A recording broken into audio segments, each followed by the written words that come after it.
Hello students, welcome to my channel. आज इस video में हम पढ़ेंगे सीबीएसई 10th स्टैंडर्ड का लेसन नंबर 8 यानी अष्टमः पाठः विचित्रः साक्षी। विचित्रः साक्षी का मतलब है द स्ट्रेंज विटनेस यानी अजीब गवाह। प्रस्तुत कथा न्यायाधीश बंकिम चंद्र चटर्जी के फैसले पर आधारित है। कथा ऐसी है कि एक निर्धन आदमी रहता है। वो बहुत ही मुश्किल से धन अर्जित करता है। अपने बेटे को बड़ी मुश्किल से थोड़ा बहुत पैसा जमा कर महाविद्यालय में प्रवेश दिलाता है। वो बेटा छात्रावास में रहकर अपनी पढ़ाई करता है और अच्छे गुणों से और ज़्यादा अच्छा बनने की कोशिश करता है। लेकिन एक बार क्या होता है, उसकी बीमारी के बारे में, बेटे की बीमारी के बारे में पिता को पता चल जाता है। तो ये पिता इमीडिएटली अपने बेटे को मिलने के लिए निकलते हैं। लेकिन पैसों की कमी से उसको ऐसे लगता है कि मैं पैदल जाऊंगा तो उतने ही पैसे बच जाएंगे, और वो पैदल अपने बेटे को मिलने के लिए निकलते हैं। रात्र हो जाती है तो वो एक गृहस्थ के घर में आश्रय लेते हैं। वहाँ पे रात के समय एक चोर घर में प्रवेश कर जाता है और वहाँ पे रखी हुई एक बड़ी सी मंजूषा यानी पेटी जो है उसको लेकर भागते रहता है। जैसे ही उस चोर के पैरों की आवाज़ इसको सुनाई देती है, वो जल्दी से उठता है और उस चोर को पकड़ लेता है। लेकिन चोर ही उल्टा ज़ोर ज़ोर से चिल्लाने लगता है कि ये चोर है, ये चोर है, ऐसे ज़ोर ज़ोर से चिल्लाने लगता है। उसके ज़ोर ज़ोर से चिल्लाने की आवाज़ सुनकर सारे आस पड़ोस के लोग जो है, ग्रामवासी जो है, वो वहाँ पे आ जाते हैं, इकट्ठा हो जाते हैं। और सब जन देखते हैं कि जो चिल्ला रहा था चोर चोर बोल के, वो तो सिपाही है यानी चौकीदार है, और जिसको पकड़ा हुआ है उसने, वो तो कोई नया आदमी है, अतिथि है जिसको वो जानते नहीं हैं। तो सब लोगों ने ये मान लिया कि वही चोर है, और उस चौकीदार ने उस अतिथि को यानी उस पिता को जेल में भी डाल दिया। आगे ये केस जो है, ये सुनवाई जो है, वो बंकिम चंद्र न्यायाधीश बंकिम चंद्र चटर्जी के सामने शुरू हो जाती है। सबसे पहले तो वो दोनों पक्षों की बात सुनते हैं, चौकीदार की भी बात सुनते हैं और इस पिता की भी बात सुनते हैं। और उनको ऐसे लगता है कि कहीं ना कहीं ये चौकीदार जो है वही चोर है, और ये जो पिता है ये बिल्कुल निर्दोष है। लेकिन उनके पास उसका कोई सबूत नहीं रहता है, इसलिए वो उसे बोलते हैं, उन दोनों को बोलते हैं कि आप फिर से कल आ जाओ। दूसरे दिन वो दोनों उपस्थित हो जाते हैं।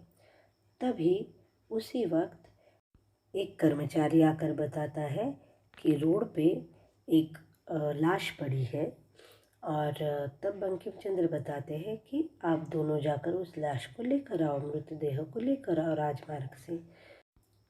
ये दोनों निकल पड़ते हैं और वहाँ तक पहुँच जाते हैं। उस डेड बॉडी को यानी मृतदेह को वो अपने कंधे पे उठाकर लेकर आते हैं।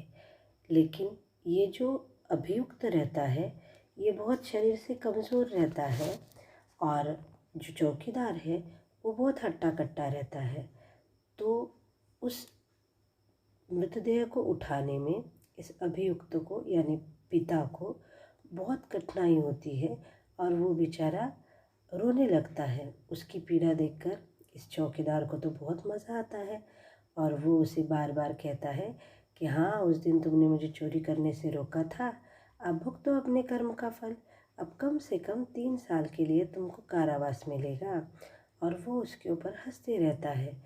बेचारा अभियुक्त जैसे तैसे रोते रोते उस शव को खींचकर वो दोनों न्यायालय में लेकर आते हैं और सामने रख देते हैं। फिर से न्यायाधीश जो है वो उन दोनों को अपनी अपनी विटनेस बोलने के लिए कहते हैं, अपना अपना पक्ष रखने के लिए कहते हैं। जैसे ही ये चौकीदार अपना पक्ष रखना शुरू करता है तब वो शव जो है वो उठता है और रास्ते में जो कुछ होता है वो सारी बातें जो है वो न्यायाधीश को बताता है। इस बात से ये प्रूफ हो जाता है, सिद्ध हो जाता है, सिपाही ही चोर था और जो अभियुक्त था यानी पिता था वो बिल्कुल निर्दोष था। इस तरह से बिना गवाही रहते हुए भी गवाही उत्पन्न करके अपने बुद्धि चातुर्य से बंकिम चंद्र चटर्जी ने एक निरपराध व्यक्ति को सिपाही की साजिश से बचाया। अब पढ़ते हैं पाठ। कश्चिन निर्धनः जनः भूरि परिश्रम्य किंचित वित्तम उपार्जितवान। कोई एक निर्धन व्यक्ति भूरि परिश्रम्य का मतलब है बहुत ज़्यादा परिश्रम करके, किंचित यानी थोड़ा सा, वित्तम प्लस उपार्जितवान यानी उसने थोड़े से पैसे कमाए, वित्तम यानी पैसे, उपार्जितवान यानी कमाए, तेन वित्तेन यानी उस पैसों से, स्वपुत्रम खुद के बेटे को, एकस्मिन् विद्यालये यानी एक विद्यालय में, प्रवेशम दापयितुम प्रवेश देने के लिए, सफलो जातः यानी सफल हो गया। यानी एक व्यक्ति बहुत परिश्रम करके थोड़ा बहुत पैसा जमाता है और उस पैसे से अपने बेटे को एक महाविद्यालय में प्रवेश देने में सफल हो जाता है।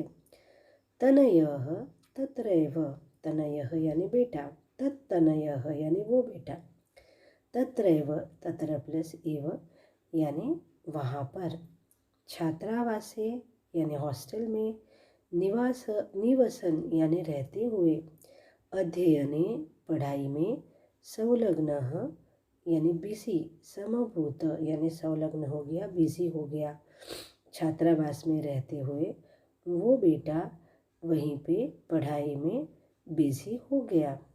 एकदा सह पिता, एक बार वो पिता, तनुजस्य अस्य रुग्णताम आकर्ण्य बेटे की रुग्णता के बारे में सुनकर, व्याकुलः जातः बहुत व्याकुल हो गए, पुत्रम द्रष्टुम बेटे को देखने के लिए, च प्रस्थितः निकल पड़े। यानी ये जो पिता है अपने बेटे के अस्वास्थ्य के बारे में, रुग्णता के बारे में सुनकर बहुत ज़्यादा व्याकुल हो गए और बेटे को देखने के लिए निकल पड़े। परम अर्थकार्षेण, लेकिन परम प्लस अर्थकार्षेण ये दो वर्ड्स हैं, लेकिन पैसों की कमी की वजह से, पीड़ितः यानी परेशान, बसयानम विहाय बस को छोड़कर, पदाति ही प्लस एव यानी पैदल ही, प्राचलत यानी निकल गए, चले गए। लेकिन पैसों की कमी की वजह से, पैसों की कमी से पीड़ित वो पिता अपने बेटे को देखने के लिए बस को छोड़कर पैदल ही चले गए। अब पढ़ते हैं इसी पैराग्राफ से संबंधित भाषिक कार्य और संधि। पहला शब्द है कश्चन, कह प्लस चन। दूसरा है निर्धनो जनः, ये भी संधि है, निर्धनः प्लस जनः। भूरि, अब इसमें निर्धनः जो है ये विशेषण पद है और जनः ये विशेष्य पद है। भूरि परिश्रम्य, भूरि यानी बहुत ज़्यादा, परिश्रम्य ये ल्यप प्रत्यय है। किंचित ये संधि है, किम प्लस चित। वित्तम प्लस उपार्जितवान ये भी संधि है। तेन वित्तेन, तेन ये सर्वनाम पद है, वित्तेन ये विशेष्य पद है यानी विशेषण विशेष्य कह सकते हैं। स्वपुत्रम प्लस एकस्मिन यानी खुद के बेटे को एक, महाविद्यालये तो एकस्मिन ये विशेषण रहेगा, महाविद्यालये ये विशेष्य है। प्रवेशम यानी प्रवेश, दापयितुम ये तुमुन प्रत्यय है। सफलो जातः ये भी संधि है, सफलः प्लस जातः यानी सफल हो गया। तत्तनयः यानी वो बेटा, तत्रैव यानी तत्र प्लस एव वहीं पे, छात्रावासी यानी इन द हॉस्टल, निवसन, निवसन यानी रहते हुए, ये विशेषण है। तनयः का विशेषण है। अध्ययन यानी पढ़ाई में। संलग्न ये भी विशेषण है। समभूत ये क्रियापद है और इस क्रियापद का कर्तृपद रहेगा तनयः। एकदा सह पिता, एक बार वो पिता। यहाँ पे एकदा ये अव्यय है। सह पिता इसमें से सह ये विशेषण रहेगा, पिता ये विशेष्य रहेगा। तनुजस्य यानी बेटे की। रुग्णताम प्लस आकर्ण्य ये संधि है। व्याकुलः जातः ये भी संधि है।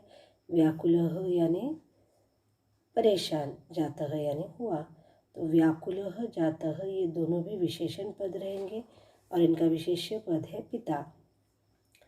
पुत्रम द्रष्टुम बेटे को देखने के लिए। द्रष्टुम ये तुमुन प्रत्यय है। प्रस्थितः, प्रस्थितः ये भी विशेषण रहेगा और उसका विशेष्य पद है पिता, यानी पिता ये विशेष्य पद है। व्याकुलः जातः एंड प्रस्थितः ये तीनों भी विशेषण पद रहेंगे। परम अर्थकार्षेण, परम प्लस अर्थकार्षेण यानी लेकिन पैसों की कमी से। परम ये अव्यय है। पीड़ितः यानी परेशान। बसयानम विहाय, इसमें विहाय ये लेप प्रत्यय है। पदाति ही प्लस एव ये संधि है, यानी पैदल ही। प्राचलत, प्राचलत यानी निकल पड़ा। तो इस वाक्य में प्राचलत ये क्रियापद है और पीड़ितः ये कर्तृपद रहेगा। पदातिक्रमेण संचलन, पैदल चलते चलते। सायं समये अपि असौ, सांझ होने पर भी, इवनिंग टाइम होने पर भी। असौ, असौ यानी ये। गंतव्यात यानी जाने की जगह। दूरे आसित दूर था, यानी इवनिंग टाइम होने के बाद भी ये अपने डेस्टिनेशन से दूर था, जाने की जगह से दूर था, लक्ष्य से दूर था।